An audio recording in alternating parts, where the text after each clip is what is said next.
반갑습니다. 반갑죠?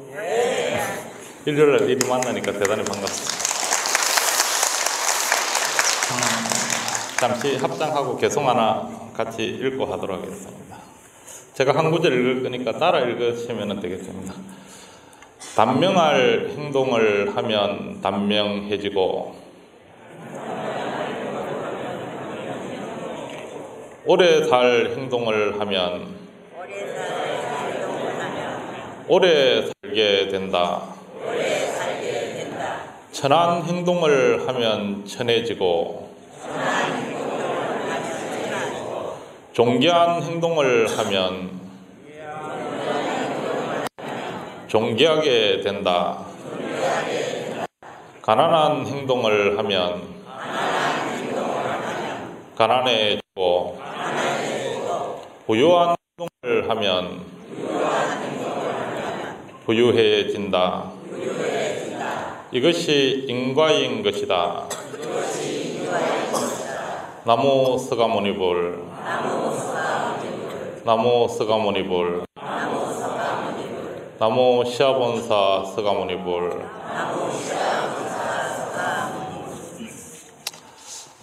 오늘은 다음 달 되면 조계사 진신사리탑이 됩니다. 그래서 오늘은 진신사리탑에 대해서 잠시 부처님에 대해서 한번 생각도 해보고 이야기를 해보는 시간을 한번 가져보겠습니다.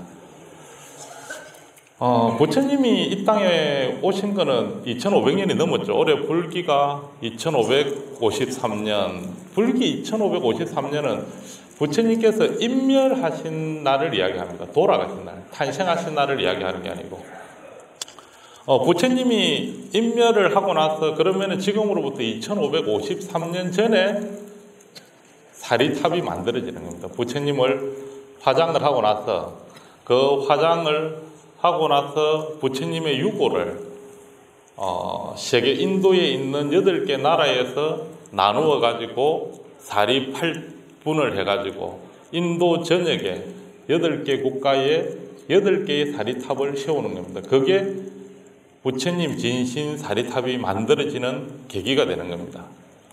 그 뒤에 100년 뒤에 아쇼카 왕이라고 하는 인도의 위대한 왕이 인도를 전국 천하 통일을 시킵니다. 볼륨을 조금만 하죠. 조금 볼륨 낮춰보고. 인도를 천하 통일을 시킵니다. 예. 인도를 천하 통일을 시키는 과정에서 전쟁을 했을 거 아닙니까?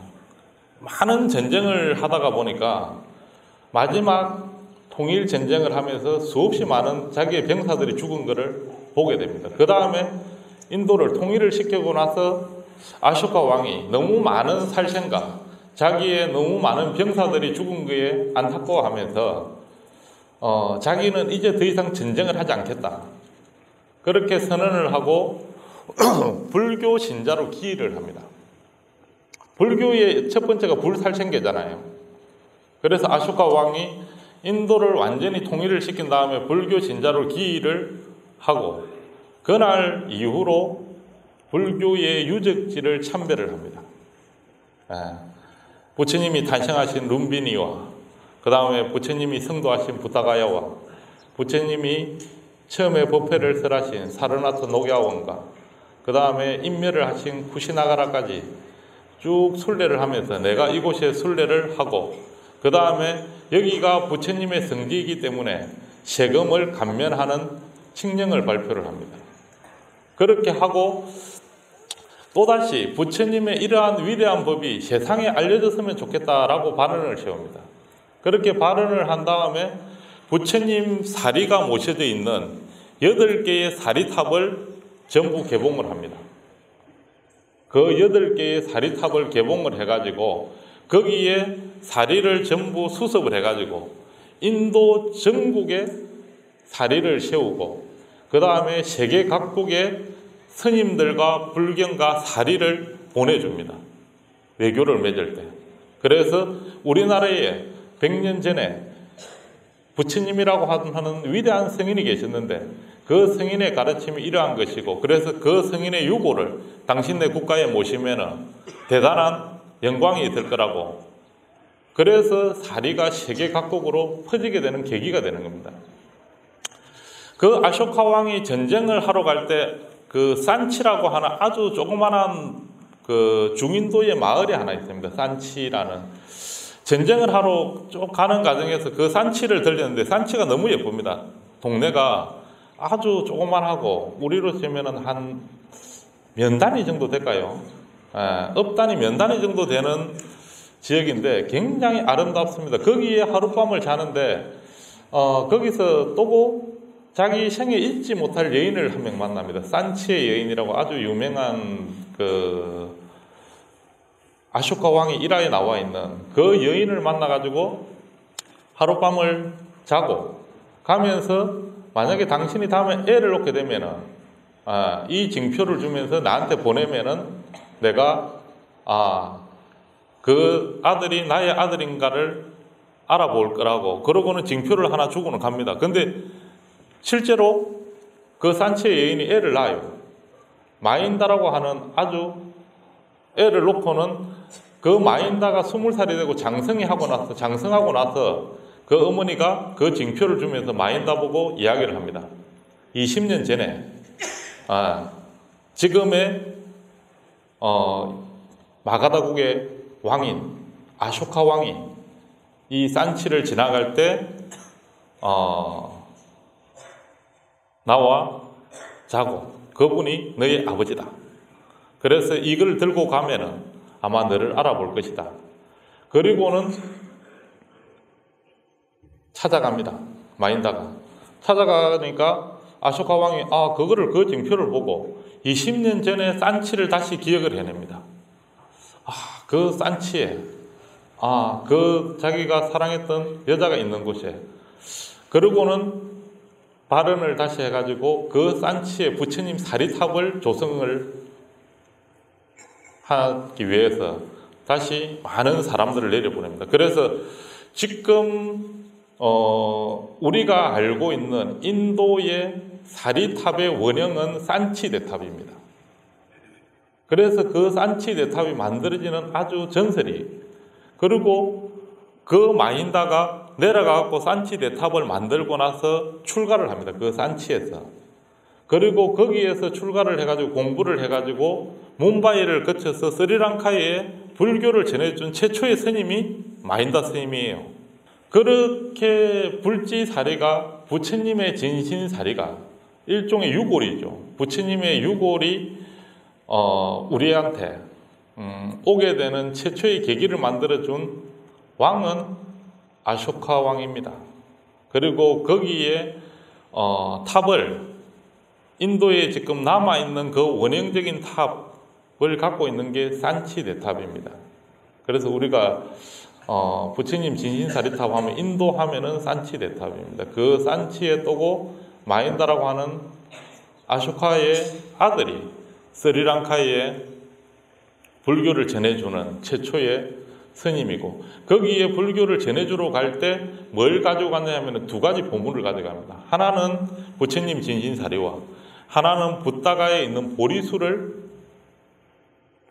그 나무 있지 않습니까? 부처님이 깨달은 그 보리수 나무 옆에 이제 새끼 나무 있잖아요. 손자같이 겹까지 난 나무들 그거를 한 그루 파가지고 갔다가 스리랑카에 그래서 스리랑카에 그 대탑사라고 하는 아주 큰 절을 짓습니다. 큰 탑을 세워서 대탑사라 그러는데 그런데 그게 또 재미있게는 한 100년 전인가 아주 오랜 세월 전에 붓다가에 있는 보리수가 죽었어요. 그러고 나니까 붓다가에 보리수가 죽고 나니까 대안이 없잖아요. 그래서 옛날에 역사 기록책에 보니까 마인다가 그 붓다가에 있는 보리수 나무를 캐가지고 그쪽 옮겨 심었잖아요. 그래서 다시 스리랑카를 가가지고 그 붓다가의 나무에 또 손자를 캐와가지고 지금 있는 붓다가의 대탑에 있는 보리수는 그 나무예요. 원래 2500년 전에 있던 나무가 아니고 우리가 이렇게 살면서 부처님 진신사리에 대해서 지금 많은 부분들을 한번 봐야 됩니다. 인도에서는 그렇게 해가지고 부처님 진신사리를 모셨습니다. 부처님 진신사리가 중국으로 들어올 때는 그 BC 한 1세기경쯤에 중국으로 들어옵니다. 그런데 당나라 때 중국에 아주 유명한 절이 하나 있습니다. 법문사라고. 지금 서안에 있는 법문사인데 당나라 시절에 밀종의 총본산입니다. 밀종, 우리나라 그 주문해 오는 거 있죠. 뭐 온만의 반명음이라든지 뭐 심해장구 대다란이라든지 주문을 외우는 종파를 밀종이라 그러는데 밀종 총본산이 법문사라는 절이 있습니다. 당나라 때 세웠다가 그 뒤에 당이 망하고 나서 1981년도에 그 법문사에 있는 탑이 어느 날 딱 반동가리가 납니다. 정확하게 반동가리가 나가지고 그 탑을 결국은 이제 해체를 해야 되잖아요. 반이 무너져 내렸으니까. 중국 탑은 뭐로 만들었냐면 흙으로 만든 그 전탑입니다. 전탑. 그 벽돌을 쌓아가지고 만든 전탑이에요. 우리하고 규모도 다르고 굉장히 크고 보통 뭐 25m 정도 되니까 한 10층 높이 정도 이상 되는 굉장히 대규모의 전탑입니다. 그 탑이 무너지고 나서 탑을 어쩔 수 없이 해체 복원을 해야 되니까. 그런데 중국이 1950년대에 공산화 들어가면서 종교를 완전히 말살을 시켰습니다. 그거는 뭐 불교도 예외일 수는 없죠. 종교를 완전히 말살을 시켰는데 그러고는 1978년도에 중국 불교를 열었어요. 정부에서 개혁 개방하면서 중국 불교를 이제는 불교도 어쩔 수 없이 인정을 해야 되겠다 해가지고 개혁 개방하면서 종교를 인정을 하면서 1978년도 불교를 인정을 했는데 1981년도에 3년 뒤에 법문사 탑이 무너진 거예요. 완전히 반동간에 나가지고. 그러고는 그 법문사를 발굴을 하기 시작하면 탑이 무너졌으니까 해체를 해야 되니까. 해체를 하는데 우리나라는 보통 탑을 중간에 사리를 모시고 이렇게 합니다. 그런데 이 중국 탑은 중간에 모시는 게 아니고 지하에다 모십니다. 지하에다 땅을 파가지고 사리나 이런 거를 모십니다. 그런데 그거를 해체 복원을 하는 과정에서 굉장히 어마어마한 지하실을 발굴을 한 거예요.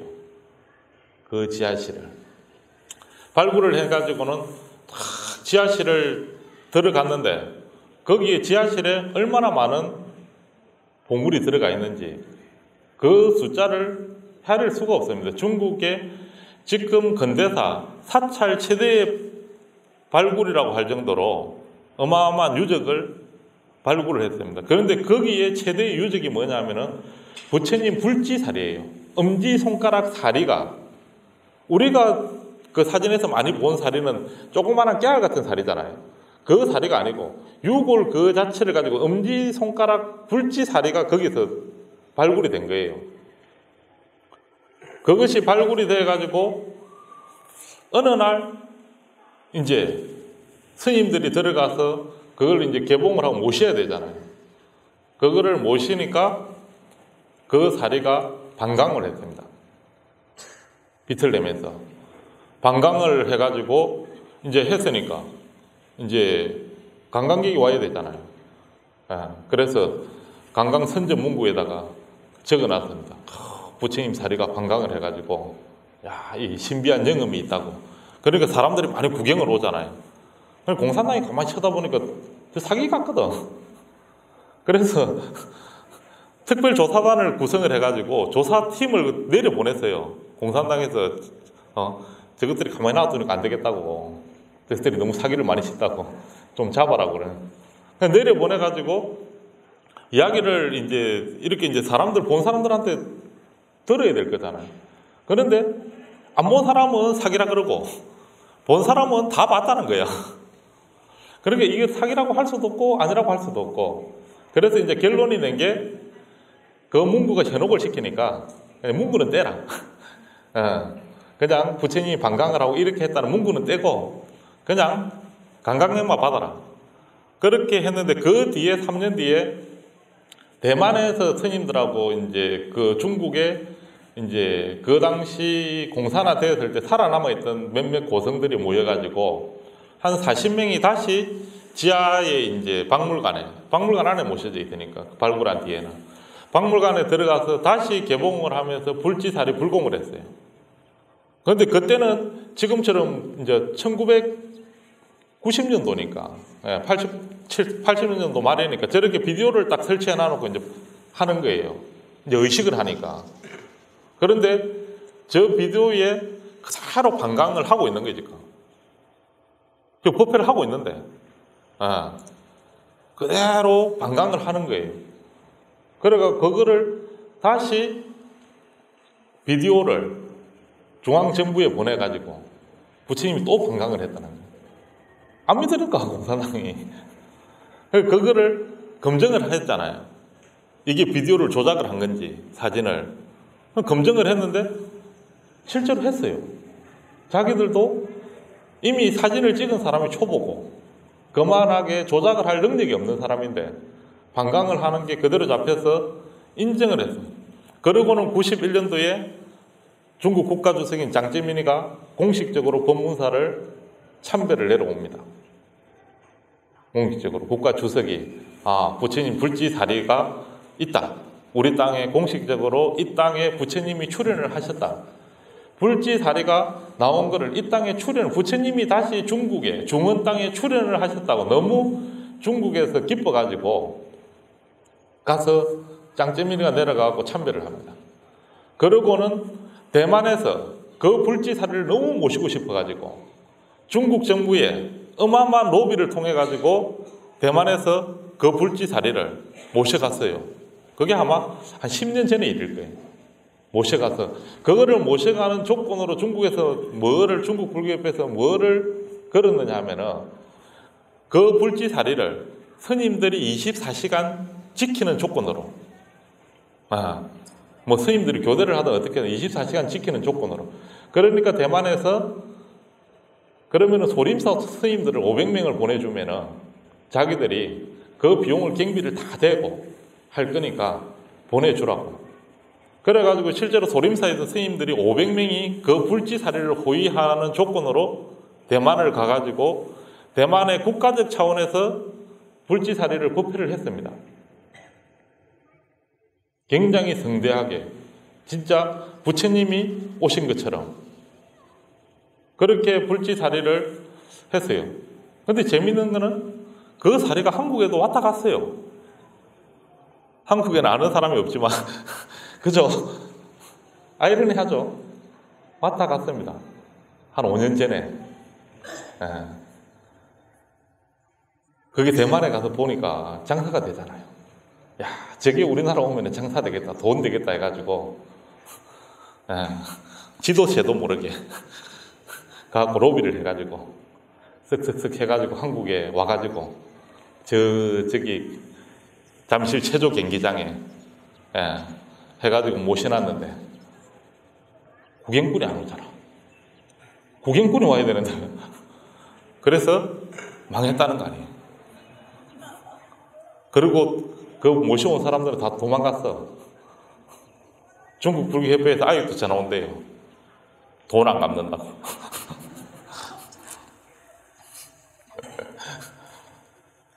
똑같은 우리가 현상을 가지고 너무 심하죠. 우리나라에 사리가 들어온 게 자장 스님께서 오대산에서 모셔왔으니까 643년에 자장 스님 모시고 옵니다.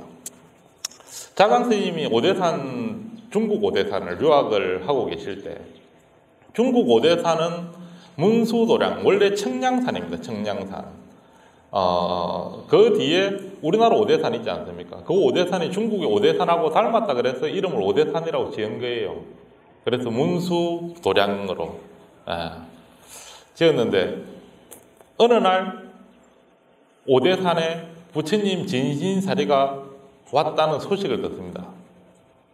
그래서 자장 스님이 방장 스님을 찾아가 가지고 우리나라에도 이제 불교가 싹이 텄으니까 부처님의 진신사리를 모시고 하면은 한국에도 부처님의 자비광명이 드리우지 않겠습니까? 해동에도. 그러니까 사리를 좀 주시면 안 되겠습니까? 라고 물어보니까 방장 스님이 부처님의 진신사리는 영험한 거라. 그 앉을 자리를 아신다. 부처님의 진신사리는 영험하기 때문에 사리 자체가 그 땅에 머물러야 될지 그 땅을 떠나야 될지 자체를 아신다. 그러면 해동에 인연이 있으면 당신이 모시고 갈 수 있을 거다. 그러면 해동에 인연이 있으면 그러고는 그냥 가타부타 말을 안 하는 거예요. 주지를 않으니까. 그래서 자장 스님이 그날로 대웅전에서 100일 기도를 합니다. 부처님의 진신사리가, 부처님의 인연이, 부처님의 유골이 해동에도 인연이 있게끔 하니까 100일 기도 회양하는 날에 깜빡 잠이 들었는데 하늘에서 사리가 비오듯이 쏟아졌다 그럽니다. 그래서 그 사리를 수습해가지고 백가를 가지고 한국으로 귀국을 하는 거예요. 백가를 가지고 한국에 귀국을 해가지고 제일 처음 모신 절이 세 군데가 있습니다. 거기에 경주의 황룡사지, 울산 대화사, 양산 통도사. 거기에 우리나라 불지사리를 모신 최초의 기록입니다. 그런데 일제시대 때 황룡사지를 일본 애들이 발굴을 했어요. 그런데 발굴을 했는데 일본 사람들이 황룡사지를 다 발굴을 해놔놓고도 사리를 못 찾았습니다. 사리를. 그러다가 1961년도에 한국 국립박물관에서 황룡사를 다시 재발굴을 했어요. 그때 재발굴한 게 지금 우리가 이제 경주 가면은 구경할 수 있는 규모로 대규모로 발굴을 한 거예요.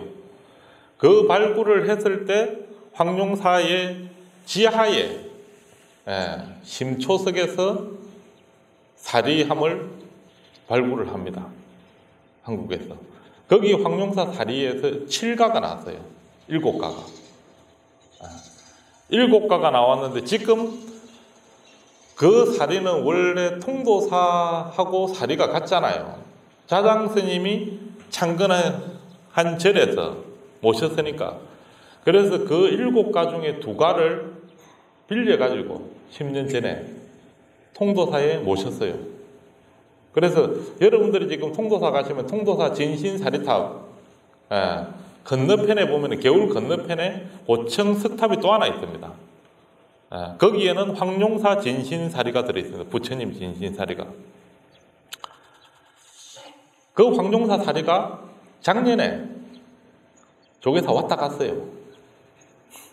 다녀갔습니다. 아는 사람 아무도 없어요. 하도 살짝 왔다 가셔가지고. 좀 문제가 심각하죠. 1300년 만에 부처님 진신사리가 지금도 국립박물관의 지하수장고에 그대로 그냥 시험만 나오면 처박혀 있어요. 왜? 불교 신자가 신경을 아무도 안 쓰니까. 그는 이제 처박혀 있다 그래야죠. 모시져 있다기보다는.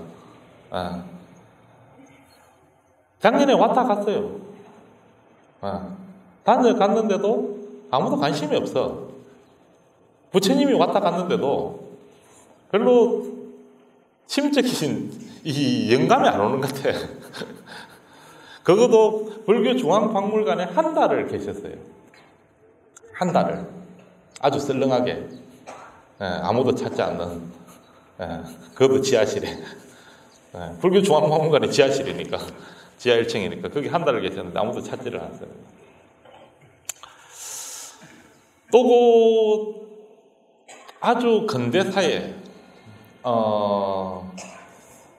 마인다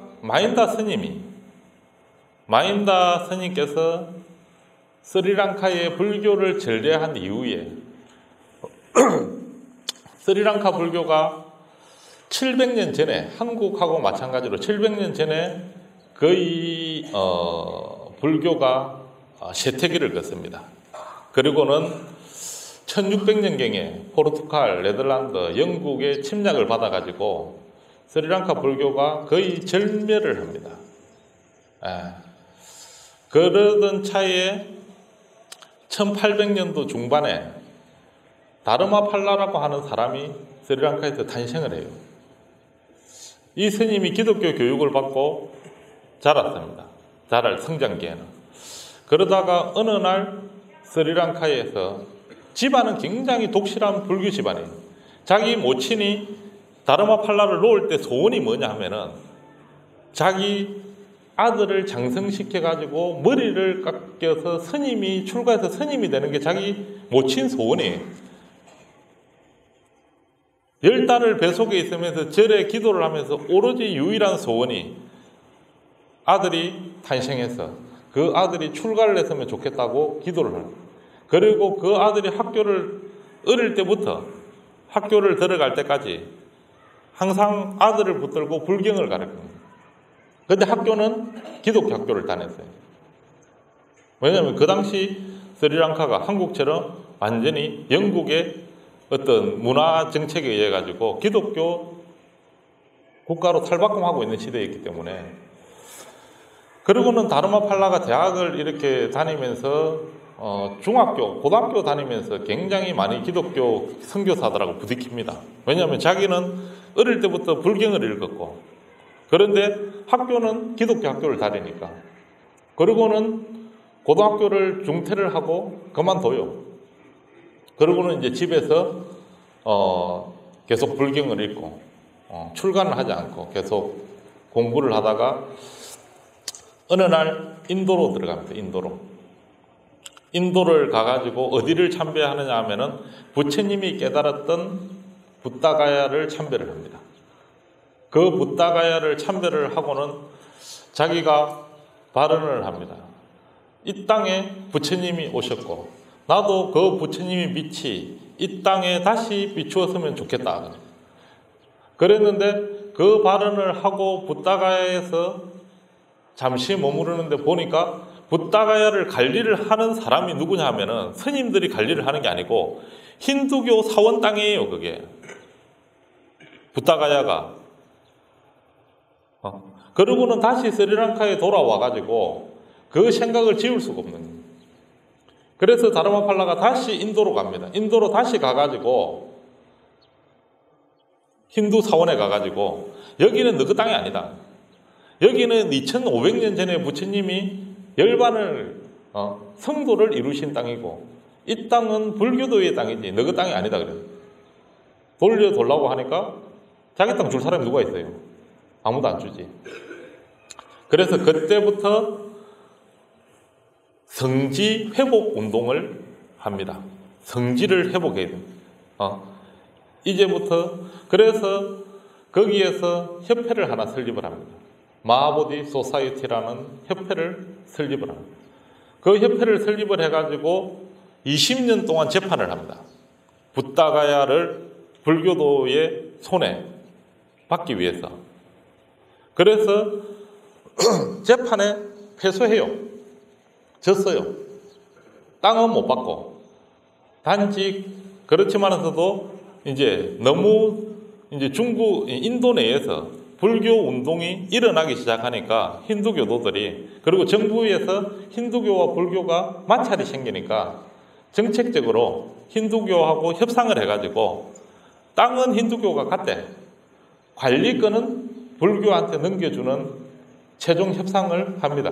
그래서 지금 우리가 거기 가가지고 참배를 할 수 있는 거예요. 붓다가야에 가가지고. 그리고 또 얼마 뒤에 가가지고 사르나트 녹야원에 가고 사르나트 녹야원은 그 당시 뭐냐 하면은 그냥 말 그대로 우리가 사선동산이라 배웠잖아요. 염소밭입니다. 염소밭. 사르나트 녹야원이 폐사가 된 지가 오래고 그 땅을 다시 전부 되찾아가지고 복원을 시켜가지고 지금 오늘날 만들어 놓은 게 이 다르마팔라 스님입니다. 이 다르마팔라 스님이 불교 성지 회복을 하기 위해 가지고 미국이고 영국이고 세계 각국을 다니면서 불교 홍보를 하고 강연을 하고 그 마하보디 소사이어티 협회에 자금을 후원을 받기 위해서, 그리고 그 후원금으로 불교 성지를 회복하기 위해 가지고 세계 각국을 다닙니다. 그러다가 1913년에 우연찮게 일본을 거쳐 가지고 한국을 들리게 돼요.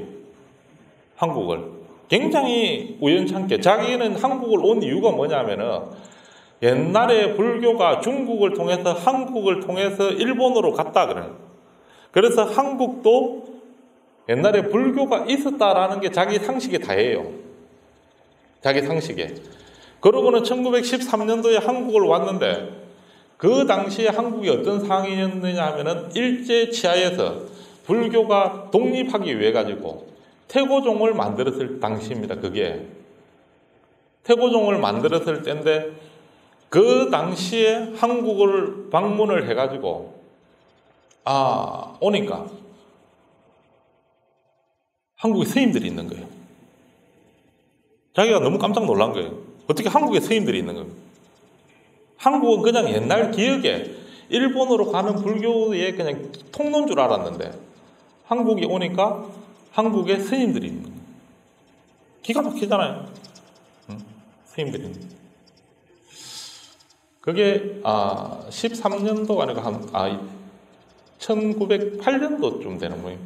예. 그러고는 와가지고 스님들이 있으니까 놀란 거예요. 조선불교도 협회, 그 당시에 조선불교 협회에. 그러고는 스님들이 한국에 올 때는 다르마팔라가 굉장히 유명 인사였습니다. 세계적으로. 그러니까 한국 조선불교도 협회에서 굉장히 거창한 환영식을 합니다. 다르마팔라가 한국에 온 거에 대해 가지고. 그리고 모든 동아일보라든지 신문에 그 기사가 기재가 됩니다. 이 다르마팔라가 한국에 오기 전에 어디를 들렸느냐 하면은 스리랑카를 들립니다. 스리랑카를 들리니까 스리랑카 국왕이 다르마팔라가 너무나도 많은 불교 운동을 하고 있잖아요. 거기에 감명을 받아가지고 왕실에서 가지고 있는 부처님 진신사리 한가를 다르마팔라한테 기증을 합니다. 스리랑카 왕실에서 갖고 있던 진신사리 한가를 다르마팔라한테 기증을 합니다. 그러니까 다르마팔라 스님이 그 불지사리를 다닐 때마다 항상 품에 안고 다닙니다. 한 번도 땅에 내려놓은 적이 없어요. 그러고는 한국을 왔는데 한국 스님들하고 만났는데 한국 스님들이 너무 자기를 환대해 준. 그래서 한국 스님들한테 뭘 요청을 했느냐 하면은 한국도 불교가 부흥을 하고 있고 자기는 스리랑카 불교를 부흥을 시켰잖아요. 거기에 한국 스님들한테 너무 감명을 받아가지고 한국 스님들이 여력이 되면은 후원금을 좀 보내서 부타가야를 복원을 시키는데 좀 도와줬으면 좋겠다고 부탁을 하니까 한국 스님들이 우리가 후원금을 마련하겠다고 그렇게 약속을 하고 다르마팔라가 가기 전에 다시 한국 스님들을 만나가지고 자기가 모시고 있던 진신사리 한가를 한국 불교에 기증을 합니다. 그 진신사리 한가를 한국 불교에 기증을 하니까 스님들이 우리가 이 진신사리를 진짜 꼭 모시겠다고. 그래서 그 진신사리를 모시기 위해서 지은 법당이 이 법당입니다. 그 법당이 이 법당이에요. 태고사 원법당이. 이 법당에 짓고 이 법당에 부처님 진신사리를 모셨어요.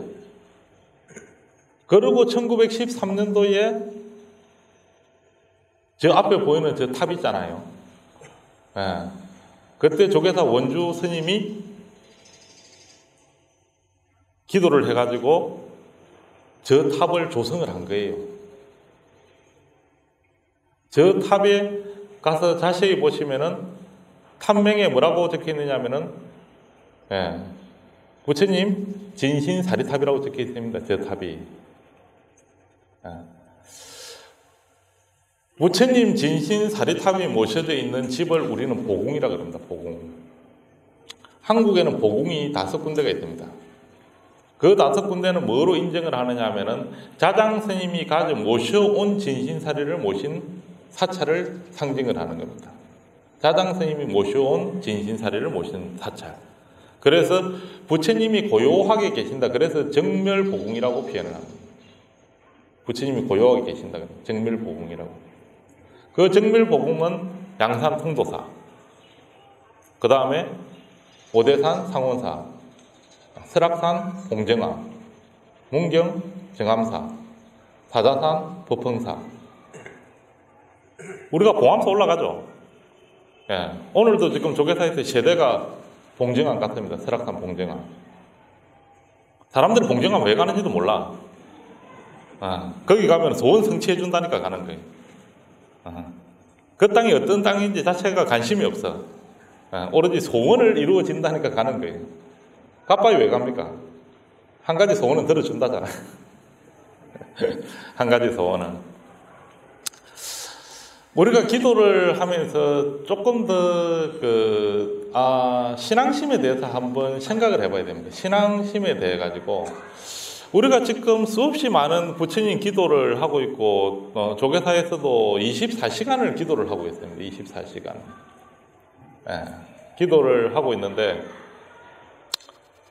그렇게 기도를 열심히 하면은 우리가 스님들만 와도 이렇게 법회를 하면 기뻐하는데 부처님이 이 땅에 놔두시면은 그거는 가슴 벅찬 환희심이 생겨야 되는 거잖아요.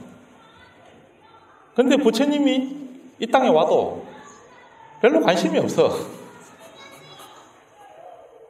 그러니까 뭔가 지금 우리가 좀 잘못된 것 같아요. 뭐를 배웠는지 한번 다시 생각을 해봐야 될 것 같아요.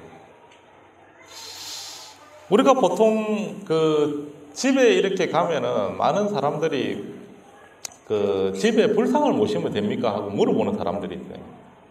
집에 불상을 모시면 됩니까? 근데 한국 스님들은 그렇게 질문을 하면은 한 60% 내지 70%는 안 된다라고 답을 해요. 그 참 희한해. 나도 희한하게 생각을 해요. 왜 스님들이 안 된다라고 표현을 하는지 나도 그게 궁금해. 좀 알고 싶어. 근데 더 재밌는 거는 집에 불상을 모셔놓고는 모셔놓은 사람도 이제 대략 난감이야. 왜냐하면 불상에 밥을 줘야 되는지 참 밥을 안 주면 안 될 것 같고 굶어 죽을 것 같고 그리고 또 불상을 모셔놨는데 집에서 삼겹살을 구워 먹어도 되는지 참 그것도 난감하고 이 또 불상을 모셔놨는데 한 번씩 잠도 자야 되는데 이거 집에 같이 잠을 자도 될 건지 이게 참 그것도 난감하고 이게 참 불상을 모셔놔놓고 요즘 집에서 다 샤워하고 훌러덩 벗고 다니는데 참 부처님 앞에서 훌러덩 벗어도 되는 건지. 그러니까 결론이 그거야. 그러니까 집에서 모시면 안 되는 거야 이게. 난감하잖아요. 모시는 게 얼마나 대략 난감하겠어. 집에 부처님을 모셔놔놓고 참 밤이기도 어렵고 참 그래서 저도 이야기할 때 보면 좀 난감한 것 같아요. 그게 어떻게 해야 되는지를. 그렇다고 고기 안 구울 수도 없고 그리고 밥을 줄 수도 없고 안 줄 수도 없고 또 뭐 향 피우면 귀신 온다는데 되지도 없고 향 피우면 귀신 온다고 그 이야기는 또 누가 하는지 참 잘도 해요. 그럼 뭐 저래는 맨날 향 피우면 귀신집인가? 그렇잖아. 저는 맨날 향 피워놓는데 어디 뭐 귀신집도 아니고.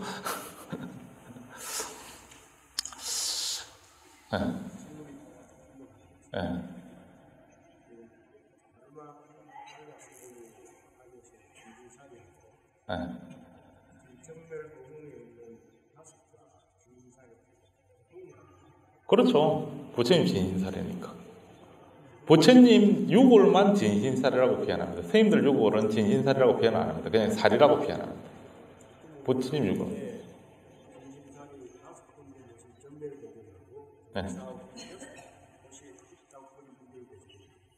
다른 군데 두 군데 더 있습니다. 곤양에 가면 다솔사도 있고, 그 다음에 저 금봉사, 고성에, 강원도 고성에 금봉사도 있고, 다 간판이 정밀보궁으로 걸려 있습니다. 삭격이 다르죠. 정밀보궁이 간판에 걸려 있는 거는. 근데 이제 우리가 역사적으로 자장 스님이 초기에 모셨던 그것만 인정을 하기 때문에 그래서 우리가 5대 정밀 보궁이라고 하는데 이렇게 그 부처님을 우리가 공부를 하고 배우고 하면은 반갑잖아요. 절에서 와서 만나면은 얼마나 반갑습니까, 그죠? 그리고 스님들을 만나면 얼마나 반가워요. 별로 안 반가운 모양이지.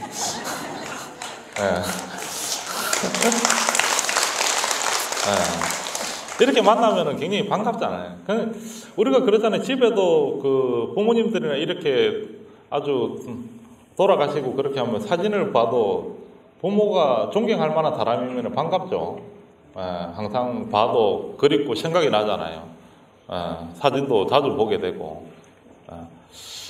그와 마찬가지로 부처님도 마찬가지죠. 부처님이 반갑고 즐거우니까 사진도 집에 모시고 불상도 모시고 하면은 물론 더 반갑겠죠. 오고 가면서 자주 보니까 거기 향도 하나 피우고 하면은 반가운데 너무 우리가 개념을 크게 잡고 있는 것 같아요.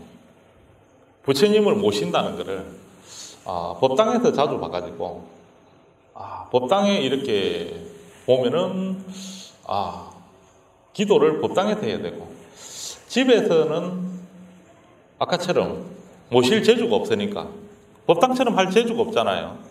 그래서 집에서 모시면 안 되는 모양이다 그렇게 생각합니다. 근데 가령 부모님 사진이 집에 있으면 아침 저녁으로 밥 드립니까? 밥 안 주잖아요. 부모님 사진 모시나면 아침 저녁 밥 드려야지 왜 밥을 안 드려요? 살아있을 때처럼 해야 될 거 아니에요. 그래 안 하잖아요. 그러니까 마찬가지예요. 집에서 모실 때는 그냥 친근한 거예요. 내가 말 그대로 내가 존경할 만한 스승을 모시는 거예요. 집에 모시는 부처님은 절에서 모시는 부처님하고 달라요. 내가 존경할 만한 부처님, 내가 좋아하는 부처님, 관세음보살이면 관세음보살 모셔놓는 거예요. 오고 가고 보면 반갑잖아요. 그냥 말 그대로 형상을 모셔놓는 거예요. 자주 보면 반가우니까. 우리가 그러잖아요. 집에 가족들도 자주 보면 반갑죠. 1년에 한 번 보면은 보고 싶죠. 무유학이나 가입부 하면 항상 생각이 나죠. 친구도 좋은 친구는 어떤 친구가 좋은 친구입니까? 자주 밥 먹는 친구가 제일 좋은 친구예요. 같이 만나서 자주 보니까 반갑잖아요. 부처님도 마찬가지겠죠. 자주 보면은 친근해져요. 어떤 방식으로든지. 그래서 집에 모시면은 자주 보면은 반가워요. 아무렇지도 않아요.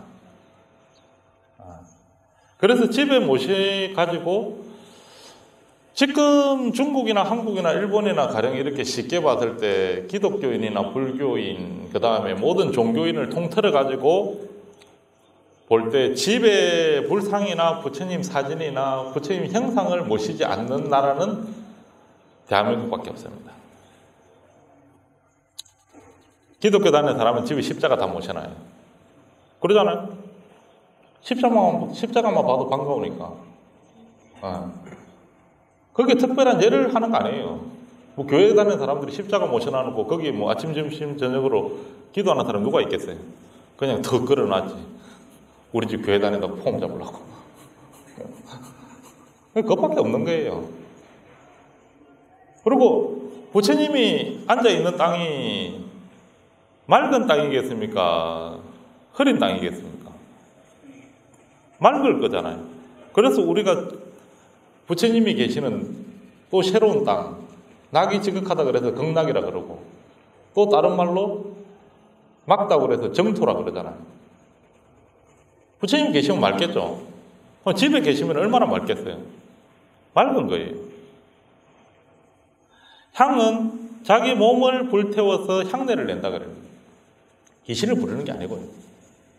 자기 몸을 불태워서 향내를 낸다 그래요. 향을 왜 피우느냐. 귀신의 중에서도 작기는 악취로 비유를 합니다. 작기는. 그래서 제사 지낼 때 향을 피우면 쓸데없는 작기들은 오지 말라는 거예요. 이 땅은 네가 올 땅이 아니니까 귀신을 부르는 게 아니고 작기는 오지 말라고 향을 피우는 거예요. 그러니까 법당 안에 향을 많이 피우는 것은 굉장히 막다는 의미를 상징을 하는 거예요. 그러면 제사를 지낼 때는 어떻게 하느냐? 제사를 지낼 때는 청하는 거예요. 오늘 몇월 며칠 무슨 날이니까 오시라고 청하는 거예요. 그럼 언제 청합니까? 밤 12시에. 귀신은 밤에만 다니죠. 근데 낮에 데려와서 왜 제사 지내는데?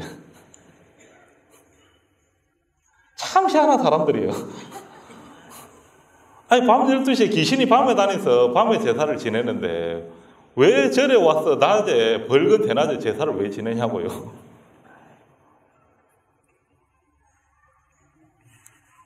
귀신은 밤낮을 따지는 거 아니에요. 청하면 오는 거예요, 청하면. 그래서 옛날 밖에 사는 사람들도 유세차해가지고 절을 지내잖아요. 청하면 오는 거예요. 밤낮에 오는 게 아니에요. 그런데 왜 옛날 사람들은 12시에 자시에 지냈느냐? 자시가 그날 첫시잖아요, 첫시. 그래서 돌아가신 사람의 가장 첫시에 정성을 지내서 늦지 않게 그 상을 차려준다고 자시에 지난 거예요. 그 자시가 밤 11시부터 1시까지가 자시. 그게 첫시라서 그걸 모르니까 그냥 밤 12시를 중심으로 지내는 거예요.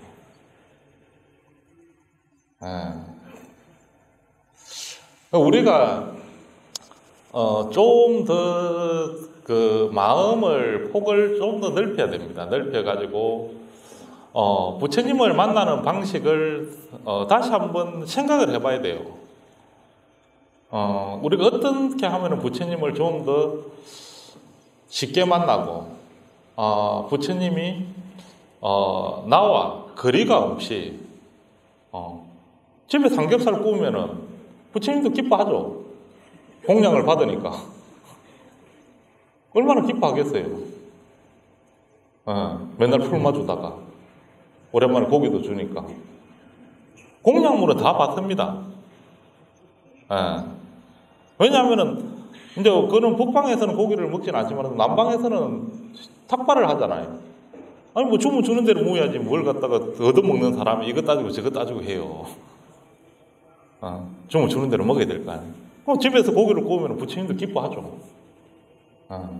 집에서 음악을 틀면은 부처님도 기뻐하겠죠. 법당에서 노래 부르잖아요. 조금 전에 우리 아기들도 부르고 갔잖아요. 향을 피우면 더 기뻐하겠죠. 밥은 안 드려도 됩니다. 왜냐? 아까 말했 그냥 내가 좋아서 모셔놓은 거예요. 내가 좋아서 모셔놓은 거예요. 거기에 특별한 예를 표하지 않아도 돼요. 그냥 보고 즐거우면 돼요. 오늘 부처님 나를 보고 웃는구나. 그럼 따라서 한 번씩 웃어보고. 오늘은 내가 마음이 슬프니까 부처님도 슬퍼하는구나. 그렇게 그냥 자주 이렇게 교감을 하는 거예요, 교감을. 그러면은 내가 항상 내 마음속에 부처님이 기억이 살아있겠죠. 그게 제일 중요한 거예요. 내 기억 속에 항상 부처님이 왜 살아있어야 됩니까? 우리가 부처님을 볼 때 부처님 명호 중에 하나가 공양을 받을 만한 분이다. 그 다음에 영어로 할 때는 존경받을 만한 분이다 라고 번역을 합니다. 공경할 만, 내가 내 인생을 살아가면서 공경할 만한 가치가 있고 공양을 올릴 만한 가치가 있고, 그러면은 공경할 만한 가치가 있고 존경할 만한 가치가 있다면은 그 사람이 나의 등불이 되어야 되는 거예요. 그렇잖아요. 그분이 나의 등불이 되어야 되는 거예요. 그러면은 우리의 스승이 이 땅에 놔두었는데 자기 스승이 온 거를 본척 만척 하면은 어느 나라 등불이야? 내 마음에 등불을 못 켰다는 의미예요, 그거는. 우리가 많은 기도를 하고 많은 정진을 하지만서도 부처님이 아직 내 마음에 등불이 되지 않았다는 거예요. 내 마음에 등불을 밝혔다면 부처님이 오셨을 때 천리길도 마다하고 옛날에는 인도까지 부처님의 경을 구하러 가고 사리를 구하러 갔고 많은 사람들이 이 땅에 부처님 놔두는 것을 수히 기뻐하고 찬탄을 했는데 오늘날 우리가 수없이 많은 법문을 듣고 기도를 하면서도 부처님을 내 마음에 아직 등불로 켜지 못했다는 거예요. 존경할 만하고 공양을 올릴 만한 가치가 있다라고 내가 나의 인생의 등불이었다면 내가 그 길을 따라갈 만한 가치가 있다라는 내 마음의 등불을 켰다면 우리가 부처님을 그렇게 모시지는 않을 거라는 거예요. 그래서 조계사 사리탑이 다음 달에 또다시 좀 더 큰 규모로 작게 만들어 나오는 게 사람들이 존경 안 하는 것 같아서 좀 더 큰 규모로 우리 법당의 부처님도 그렇잖아요. 저 옆에 부처님 작게 만들어 나오니까 별로 위험을 안 느끼는 것 같아서 딥다 크게 했듯이 우리가 부처님이 마지막 가실 때 유언장에 뭐라고 하시느냐, 내 주먹에 따로 숨겨놓은 것은 없다 그래요. 이 세상은 끊임없이 변화하니까 게으르지 마라 그래요. 내가 가르친 나의 가르침을 등불로 삼고 그 길을 따라갈 자신의 등불을 켜라 그래요. 이게 우리가 불교 신도로서 내 마음에 부처님을 모시는 길입니다. 그렇게 했을 때 우리 마음에 신앙심이 발동할 거예요. 기도하는 마음 말고 내가 부처님을 믿는 그 마음이 발동할 거라고 생각을 합니다. 성불하십시오.